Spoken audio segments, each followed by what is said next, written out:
Cette semaine, dans votre bulletin d'information locale et régionale InfoCam, nous vous parlons du rassemblement des 50 ans et plus qui aura lieu au mois de mai prochain.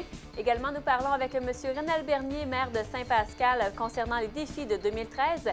Aussi, nous rencontrons Sophie Archambault de Kamouraska en forme pour nous parler du défi Santé 530 Équilibre. Et finalement, nous rencontrons Marie-Pierre Dumais de la Maison de la famille du Kamouraska qui présente sa programmation hivernale.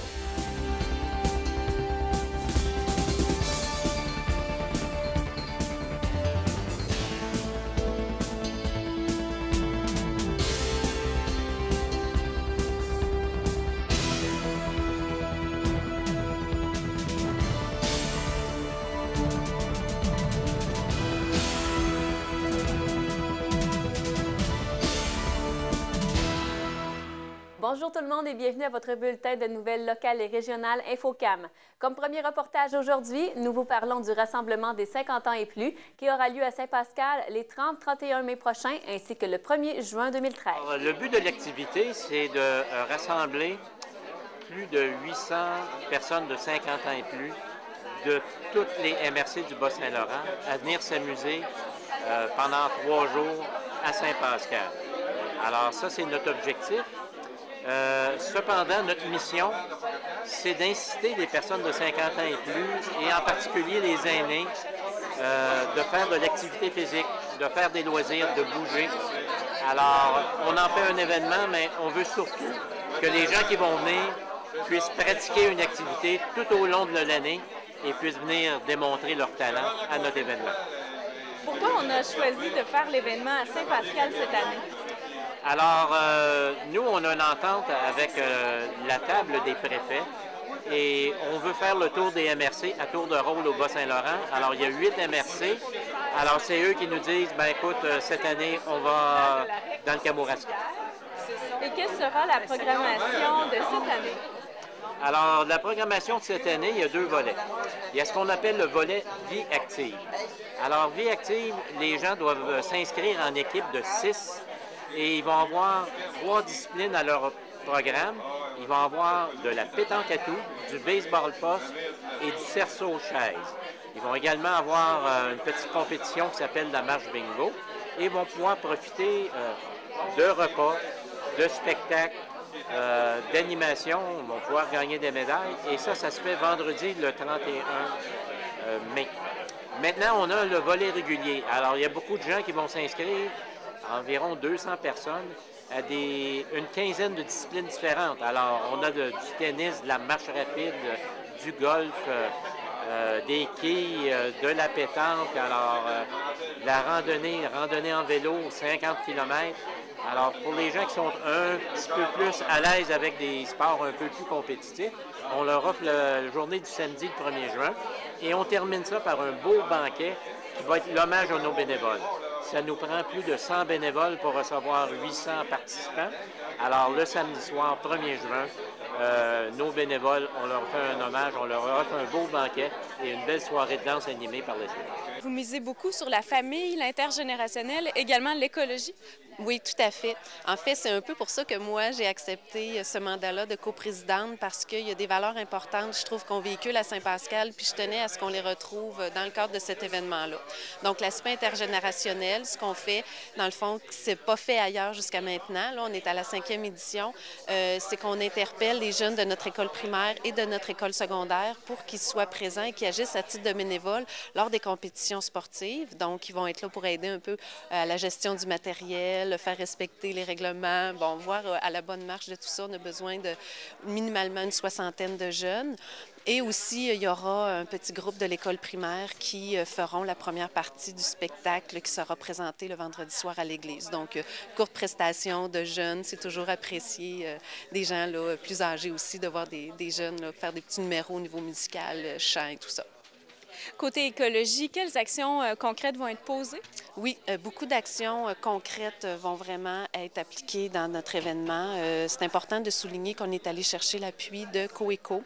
On sait que c'est des gens qui ont vraiment une compétence à ce niveau-là, donc ils sont là pour nous accompagner. Vraiment, toutes les activités, tout est pensé en fonction d'avoir un impact minimal sur l'environnement. Nous vous présentons maintenant la première partie d'une entrevue réalisée avec le maire de Saint-Pascal, M. Rénal Bernier, dans laquelle il nous parle des défis et des projets pour Saint-Pascal pour l'année 2013. Bien, 2013 va être une grosse année, particulièrement au niveau des travaux publics, parce qu'on va réaliser la deuxième phase là, des travaux de réfection de l'avenue Taché, qu'on a débuté en 2009. Et puis, on va faire la deuxième phase en 2013.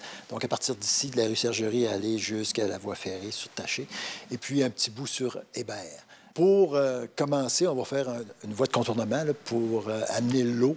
Puis, on va en profiter justement pour boucler la rue Saint-Yves et la rue Wilfrid. Donc, il n'y aura plus de cul-de-sac là, au niveau de Wilfrid et de Saint-Yves comme présentement. Ça fait que ça va faciliter pour l'entrepreneur en déneigement, pour la collecte des ordures, etc. Le camion va être capable de faire la boucle. Mais la même chose aussi pour le réseau d'aqueduc, parce que ça, c'est très important. Ensuite, bien, c'est sûr, c'est la réfection comme telle là, de la rue qui va être des gros travaux. Il faut creuser plusieurs mètres et puis remplacer la tuyauterie, les tuyaux d'égout et d'aqueduc. En même temps, refaire les trottoirs, les chaînes de rue et l'asphalte. Et puis aussi les entrées entre les propriétaires et la rue. C'est sûr qu'il faut allonger l'avenue du Parc parce qu'avec l'avenue d'une entreprise qui a acheté un terrain au bout de l'avenue, donc on s'est engagé à prolonger la rue, donner les services à aqueduc et égout. Donc il faut faire un investissement là, qui est quand même assez élevé aussi. Et puis au niveau des travaux publics, je continue avec la rue Bernier. Qui est située sur l'avenue 230, la route 230 Est. Donc là, il y a un problème au niveau des égouts. Donc, on va régler le problème là, en 2013, c'est prévu, puis on va faire ça aussi. Au niveau des travaux publics, il y a aussi faut continuer, terminer, c'est-à-dire les rues Saint-Hilaire et ici derrière, l'Essard et Martineau. Il demeure l'asphaltage n'a pas été fait, donc on finit ça aussi au printemps. Et aussi, c'est vrai, la rue Octave, ici derrière, au bout de l'avenue Patry, là, on va refaire l'assiette de la rue comme telle. Au niveau des loisirs, quels défis sont à réaliser en 2013? Il y a un projet sur lequel on travaille depuis quelques années, c'est le gazebo. Et puis en 2013, ça va se réaliser enfin. Et puis avec le gazebo, c'est sûr que lorsqu'on parle de gazebo, c'est une scène extérieure aussi. Donc, il va y avoir un plancher à l'avant du gazebo pour servir à toutes sortes d'activités, que ce soit la danse ou l'activité physique, etc. Et puis en même temps, c'est sûr qu'on va éclairer cette partie-là. Et puis on va avoir aussi un système de surveillance, de caméras de surveillance pour protéger l'infrastructure, au fond. Et puis c'est sûr qu'on continue aussi notre participation du parc-école à Monseigneur-Boucher. Donc, il y a une première phase qui va se réaliser cette année. Par rapport à l'hygiène du milieu maintenant, de quoi on parle exactement? Au niveau de l'hygiène du milieu, le projet, on va commencer à travailler dessus en 2013, puis on va faire quand même une bonne partie du travail, c'est que le gouvernement nous oblige à installer une troisième voie, ce qu'on appelle une troisième collecte, donc pour ce qui s'appelle les déchets organiques. C'est sûr que nous, on privilégie, au fond, la troisième voie pour envoyer ça à Rivière-du-Loup, à l'usine de biométhanisation, à Rivière-des-Vases. Mais comme je vous dis, la prémisse de tout ça, il faut s'asseoir avec nos partenaires qui sont Saint-Denis, Saint-Philippe, Mont-Carmel, Kamouraska, Saint-Bruno et Saint-Germain. Le mois de mars étant le mois de la nutrition, nous en avons profité pour rencontrer Sophie Archambault de Kamouraska en forme pour nous parler du défi santé 530 équilibre. Rappelez-nous ce qu'est Kamouraska en forme pour ceux qui ne le sauraient pas. Oui, bien, Kamouraska en forme, c'est un projet qui regroupe plusieurs partenaires de la communauté qui travaillent ensemble pour faire la promotion des saines habitudes de vie. Maintenant, on parle du défi santé, entre autres, du défi santé 530 équilibre. Qu'est-ce que c'est? Quel est son fonctionnement? En tant qu'agente de concertation pour Kamouraska en forme, je me fais un peu l'ambassadrice des campagnes sociétales qui se passent au Québec.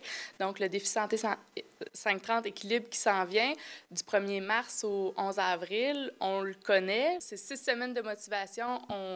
On incite les gens à s'inscrire à ce qu'ils mangent au moins 5 portions de fruits et légumes par jour et qui bougent 30 minutes par jour. Donc, c'est un défi qui est très accessible. Puis, si on va sur le site Internet, on peut avoir plein d'outils, des recettes, des messages de motivation, toute une communauté de gens qui sont inscrits. On peut s'inscrire en famille, en solo, en équipe avec le travail, lancer des défis à d'autres départements au travail. C'est vraiment un défi qui est très motivant. Rappelez-nous le thème qui a été choisi cette année. Oui, c'est prends soin de toi. Donc, santé, le défi santé 5-30, donc 5 fruits et légumes, 30 minutes par jour et équilibre. Le comité des saines habitudes de vie du C3S organise, conjointement avec Kamouraska en forme, l'Arc-en-Ciel du cœur et autres partenaires, une conférence le 10 avril sur le thème « Continue à prendre soin de toi ». Donc, au-delà des 6 semaines du défi, on veut encourager les gens à poursuivre sur cette lancée-là pour qu'ils puissent continuer à adopter des saines habitudes de vie. Donc, il y a Stéphanie Roson de l'Arc-en-Ciel du cœur, qui est kinésiologue, et Guillaume Côté, nutritionniste au C3S, qui vont faire la conférence. Et avant la conférence, à 18h30, il y aura des kiosques d'organismes qui font la promotion des saines habitudes de vie. On discute également de 2 sessions de sensibilisation sur les environnements favorables aux saines habitudes de vie. De quoi on parle exactement? Oui, donc c'est Québec en forme et l'Agence de santé qui a décidé de mettre ça sur pied. Donc, c'est d'intéresser tous les intervenants qui travaillent auprès des jeunes, de près ou de loin, aux environnements favorables à l'adoption de saines habitudes de vie. Donc, qu'est-ce qu'on peut faire concrètement sur le plan physique, sur notre environnement, sur l'environnement économique, l'environnement politique, autour des jeunes et de leurs familles pour que ce soit facile d'adopter des saines habitudes de vie. D'autres activités sont également proposées à la population par Kamouraska, organisées par Kamouraska en forme. Quelles sont-elles? Oui, on travaille présentement à une soirée d'information, d'échange sur le thème du développement moteur. Donc, c'est destiné aux parents qui ont des enfants de 1 à 5 ans, qui sont préoccupés par le développement moteur de leur enfant, autant si les jeunes sont actifs, inactifs, qui ont plein d'habiletés à botter un ballon, à sauter en l'air, à grimper, ou d'autres qui en ont moins. On a 2 dates. Donc, c'est à 19h, les 2 fois, à Saint-Denis, le 9 avril, ou le 1er mai à Sainte-Hélène, puis à la salle municipale dans les 2 cas. Pour l'année 2013 et les prochaines années, qui sait, est-ce qu'il y a des gros projets qui sont prévus à l'horaire pour Kamouraska en forme, de l'expansion peut-être? Oui, bien, on travaille aussi, on a une très grande préoccupation à former les moniteurs de terrain de jeu, les animateurs en loisirs. Et il y a ce qu'on appelle la certification DAFA qui s'en vient. DAFA, je vais le dire, là, c'est le diplôme aux aptitudes aux fonctions d'animateur. Donc, conjointement avec Ville Saint-Pascal, on organise la formation, c'est 33 heures de théorie et 35 heures de stage pratique. Puis la théorie va se donner sur 2 fins de semaine. Ça prend 16 ans minimum pour y participer. Il y a des coûts de 60 $ qui vont être demandés pour la portion théorique. Puis les 2 fins de semaine, c'est les 19, 20 et 21 avril, si je ne me trompe pas, là, vendredi soir, samedi, dimanche, et l'autre, la première fin de semaine du mois de mai. On invite les jeunes à suivre la formation pour qu'ensuite ils puissent appliquer sur les postes de moniteurs de terrain de jeu qui vont être ouverts cet été à travers le Kamouraska. La Maison de la famille du Kamouraska offre une programmation hivernale très variée et nous en avons parlé avec Mme Marie-Pierre Dumais. Les activités prévues pour les parents, il s'agit des capsules d'information. Donc, la prochaine à venir portera sur l'heure des dodos et des repas un vrai casse-tête. Donc, c'est une occasion à saisir pour les parents pour venir chercher des conseils et échanger entre parents des conseils, des trucs ou des petites tranches de vie qu'ils vivent eux-mêmes. Ensuite, nous allons parler au mois d'avril du Terrible 2, donc une étape dans le développement de l'enfant qui peut être très difficile, donc un autre moment à saisir pour les parents. Ensuite, nous avons l'honneur de recevoir une sexologue qui viendra nous donner des informations sur comment parler de la sexualité avec nos enfants. Donc, elle va pouvoir donner quelques réponses ou pister les parents sur leurs questions. Nous avons aussi nos ateliers pour purée pour bébés. Donc, nous en tenons à la Pocatière et à Saint-Pascal.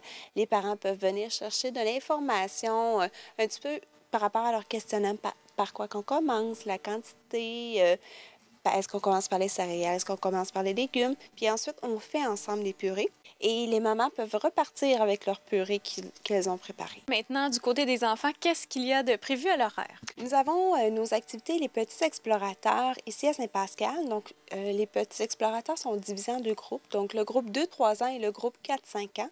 À l'intérieur des Petits Explorateurs, nous faisons de l'éveil à la lecture. On travaille la motricité fine. On travaille aussi le niveau le niveau social et affectif de l'enfant.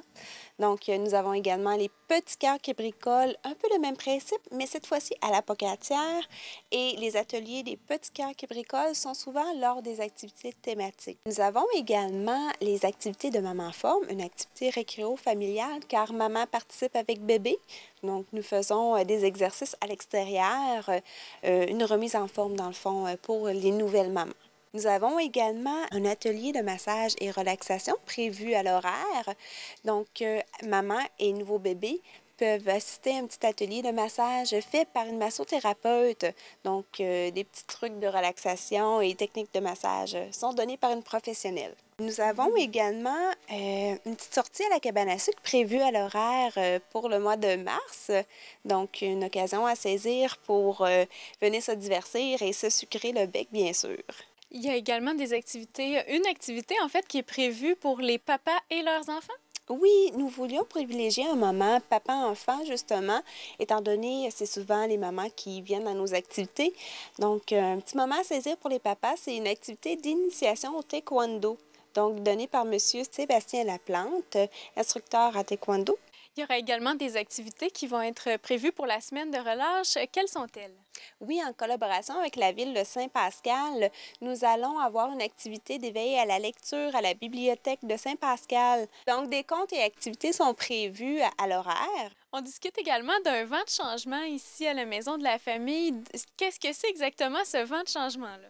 Oui, nous permettons aux familles de venir profiter de nos locaux. Donc, si les familles désirent discuter ensemble, ils peuvent profiter de notre salon ou si les familles désirent venir popoter ensemble, elles ont également accès à notre cuisine. Nous avons récemment un petit groupe de mamans qui s'est formé pour venir popoter les après-midi. Le personnel de la Maison de la Famille est également disponible pour rencontrer les gens s'ils le veulent? Oui, nous avons mis en place un service d'écoute les vendredis. Donc, si des gens aimeraient discuter ou aimeraient se sentir écoutés ou échanger, sortir de la routine ou simplement discuter autour d'un café, c'est maintenant possible les vendredis. Donc, nous sommes ouverts pour les accueillir. Lors de la finale locale d'Expo Sciences, des élèves du Collège Sainte-Anne de la Pacatière ont été sélectionnés pour se rendre à la finale régionale qui aura lieu à Rimouski les 22 et 23 mars prochains. Certains élèves nous parlent de leur expérience. Donc moi, mon exposition, c'était sur l'anxiété généralisée. Dans le fond, j'expliquais que ça peut être un trouble mental, une maladie mentale, dans le fond, qui touchait 5 à 10 % de la population. Dans mon kiosque, j'avais plusieurs balles anti-stress. J'avais des bonbons pour représenter les médicaments qu'on peut prendre. J'avais des revues scientifiques qui traitaient beaucoup de psychologie. Sinon, j'avais des photos un peu du système nerveux ou d'où part l'anxiété. Est-ce que ça t'a demandé beaucoup de préparation, l'Expo Sciences? Oui, beaucoup. Beaucoup de lecture, surtout, pour vérifier les sources, différents sites Internet, puis beaucoup de revues. Est-ce que des choses que tu as toi-même apprises sur l'anxiété? Oui, j'ai appris que ça pouvait quand même être une grave maladie mentale, puis que 50 à 90 % des gens avaient une autre maladie mentale. Souvent, c'était causé par l'autre maladie mentale, l'anxiété. Parle-nous des prix que tu as remportés. Dans le fond, j'ai gagné pour aller à la finale régionale. Je vais aller représenter l'école à Rimouski. Est-ce que vous avez vu un lien entre vos cours ici au collège et l'Expo Sciences? Est-ce que ça vous a aidé quelque part? En fait, oui, parce qu'en secondaire 3, j'avais déjà appris quelques bases pour m'aider à comprendre le système neurologique dans lequel j'expliquais dans mon Expo Sciences. Bien, notre exposition, nous autres, on parlait un peu du nucléaire. On sait que notre problématique, nous autres, c'était, dans le fond, de comment on va pouvoir subvenir aux besoins énergétiques grandissants de la planète. On explorait, dans notre intro, les sujets, les centrales actuelles, puis les énergies plus vertes. Là. Puis, bien, dans le fond, on disait que c'était pas vraiment ce qui était le plus rentable, tout ça. Puis, on a été explorer la voie du nucléaire. Mais on sait que la voie du nucléaire, c'est pas super bonne. Mais on a trouvé une centrale nucléaire qui pourrait régler tous les problèmes qu'on a aujourd'hui, puis avoir de l'énergie quasiment à perpétuité.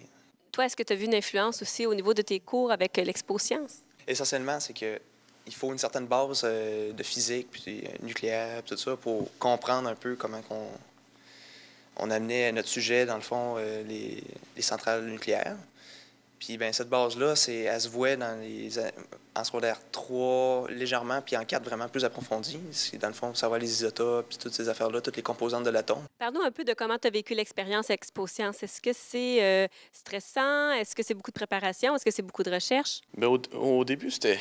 Bien, juste trouver le sujet, c'était stressant. Juste cadrer le sujet en tant que tel, parce que c'est tellement vaste, le nucléaire. Il fallait tout apprendre des affaires d'université, que des physiciens universitaires savaient. C'était dur. Il fallait écrire un rapport de 5 pages. Là. Au début, on trouvait ça long, mais en fait, c'était pas assez long pour tout expliquer. Là. Est-ce que ça a valu la peine? Oui, ça a valu la peine. Là. Je me sens fier de pouvoir comprendre un peu ça. Là. Ça m'a toujours intéressé. On a rapporté la 2e place pour le choix des juges, puis on s'en va à Rimouski pour la finale régionale d'ExpoSciences du 21 au 24 mars. Donc, c'est sûr que la psychologie m'a toujours intéressée, comprendre un peu comment le cerveau fonctionne. Sauf que la psychiatrie, ça pousse plus le système neurologique, les médicaments. Ça m'a indiqué que je pourrais plus m'en aller là-dedans. J'ai toujours eu un penchant autodidacte, puis j'ai toujours bien aimé la mécanique, puis tout ce qui était force, énergie, puis ces affaires-là. Puis ben, je me suis inscrit au cégep de Rimouski en technique de génie mécanique. Puis éventuellement, j'aimerais ça prendre les préalables puis tout ça pour rentrer ensuite à l'université en technique de génie physique, pour justement travailler dans le développement des centrales nucléaires. Mais moi, je penserais faire une carrière plus dans le génie biomédical, où on essaie d'introduire de plus en plus tout ce qui est phénomène de radiation avec la physique pour faire des traitements. Puis moi, j'aime beaucoup ça, voir des personnes qui travaillent avec ça. J'aimerais moi aussi comprendre comment faire cette machine-là, pouvoir les améliorer, pouvoir travailler avec, pour plus tard permettre d'avoir des meilleurs diagnostics pour sauver des personnes avec tout ce qui est nucléaire. Une grande manifestation contre la réforme de l'assurance-emploi aura lieu le 23 février prochain de 11h à 13h afin de se rendre à Rimouski devant les bureaux de la Maison Radio-Canada au 185 boulevard René-Lepage. L'activité est gratuite et un lunch sera remis aux manifestants le midi. Les réservations pour le transport doivent se faire avant le vendredi 22 février à midi au 88 492 74 94. Une autre manifestation aura également lieu le 27 février prochain. On vous invite à surveiller les informations à ce sujet dans les prochains jours. Les séries de fin de saison du côté de la Ligue de hockey Côte-Sud, le Placoteux, sont maintenant amorcées. Et question de faire un bilan de saison, j'ai rencontré le gouverneur du 95 de Saint-Jean-Port-Joli, mais également un des instigateurs de la nouvelle Ligue de hockey Côte-Sud, le Placoteux, M. Jean-Philippe Cloutier. C'était une première année, c'était un défi parce que c'était une nouvelle ligue, 5 équipes. Tous les gouverneurs, on s'est bien entendus, on a travaillé fort, puis je pense qu'on est très positif de la première année. Et on sait qu'il y a beaucoup d'équipes qui ont fonctionné parfois à effectif réduit. Qu'est-ce qui explique ces situations-là? Parce que des fois, au classement, ça pouvait jouer en conséquence.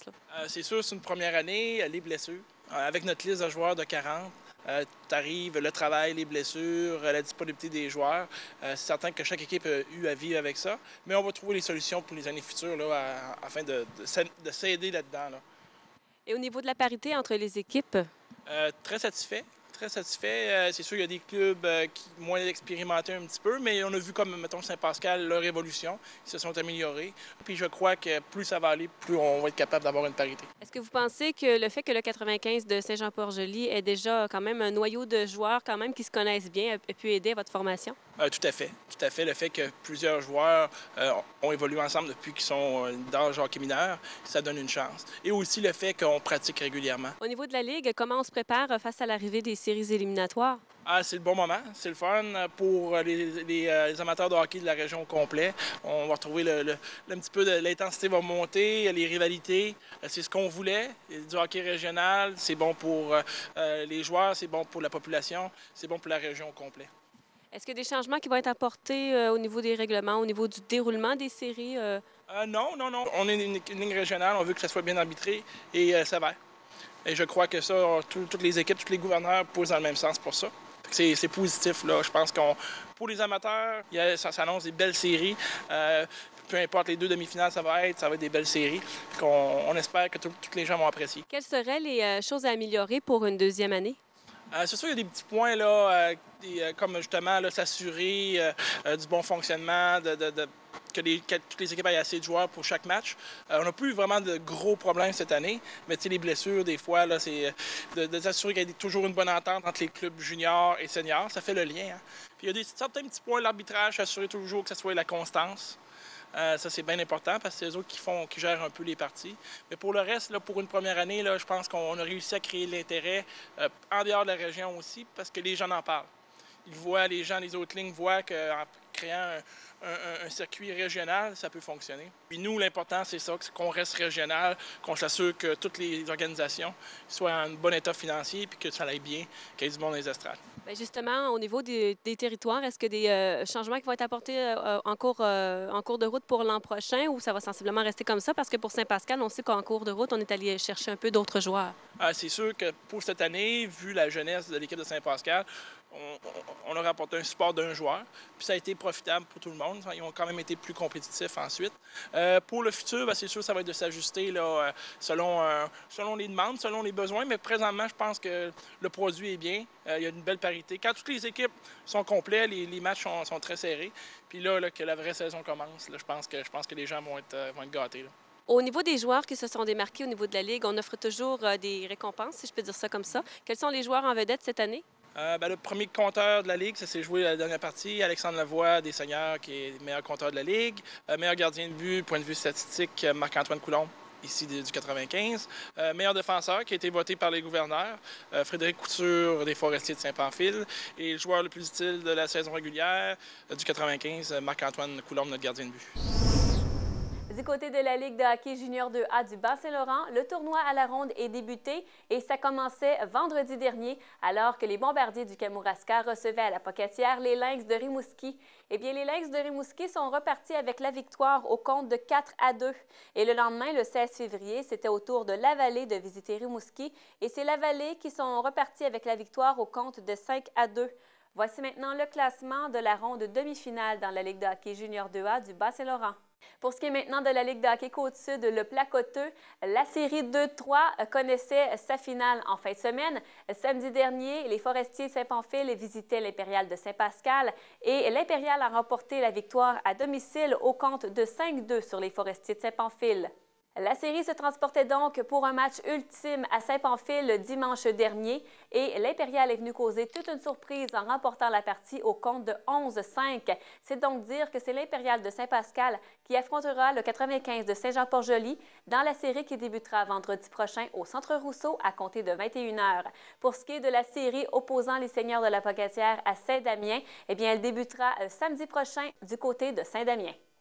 Samedi, le 9 février dernier, se tenait à Rivière-du-Loup la compétition finale de patinage artistique Donald Chiasson et le club de patinage artistique de la Pocatière s'est bien illustré. Avec la participation de tous les patineurs, le CPA de la Pocatière a aussi remporté la plaque du club de patinage artistique le plus performant des 9 clubs présents à cette compétition. Voilà ce qui termine votre bulletin d'information locale et régionale InfoCam pour cette semaine. Pour des informations, des suggestions et des commentaires, visitez notre site web au www.tvck.org.